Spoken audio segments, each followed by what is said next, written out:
It's another edition of Time About the Movies, and today we're taking a look at the new releases of May 21st, 2004. Or should I just say one new release, because there's only one big new release to look at, and I think you can pretty much tell what it is already. So let's get right to it. The biggest release, not just of the weekend, but one of the biggest releases of the year, and that is, of course, Shrek 2.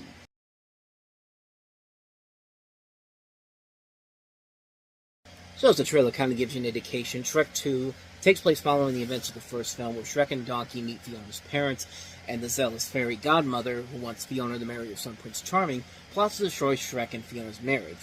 Shrek and Donkey team up with a sword-wielding cat named Puss in Boots to foil her plans, and a bigger cast this time around. The new characters voiced by Julie Andrews, John Cleese as Fiona's parents, Jennifer Saunders as the fairy godmother, Rupert Everett as Prince Charming, and of course Antonio Banderas as Puss in Boots, who easily went on to become the most popular character from this, as he's got his own series of spin-off films because of his first appearance in this particular film. And Shrek 2, I mean, the original Shrek was a classic movie, but Shrek 2 really ups the ante and really ups the game on what they're able to do. I mean, it's been a couple of years since they made the first Shrek movie, and clearly the CG animation was pretty good in the first movie, but it really gets an uplift in the second film in general. But not only that, the comedy is really good too. There are still some of the most memorable, funny moments in the entire Shrek series, all in this movie. I mean, this is a movie that is clearly made for kids, but at the same time, it knows that the adults can have a good time with it as well, and they really up the ante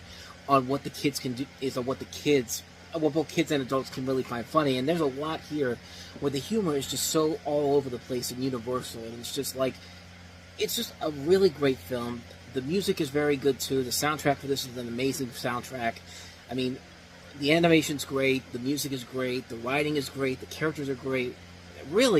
There really is not much more I can add to this movie. I mean, this is a film where you could tell they really put a lot of money into this to say that we want to make a movie that's even better than the original film, and sure enough, it did just that and then some. Not just from a creative standpoint, but this film went on to break several records. It did become the highest-grossing animated film of the year.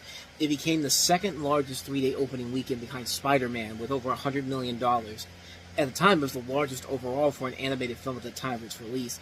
The fifth highest-grossing film of all time at the time of its release.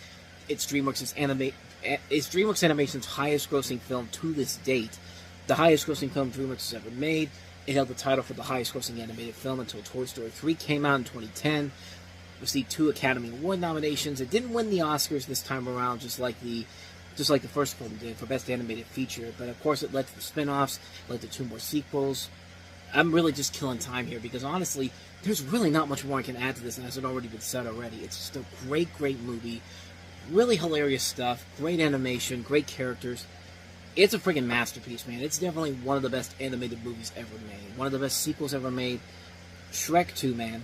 Shrek friggin' 2. If you haven't seen it, do it. Do yourself a favor and see it, because you're missing out on one of the best movies ever made. Easily one of the best movies ever made.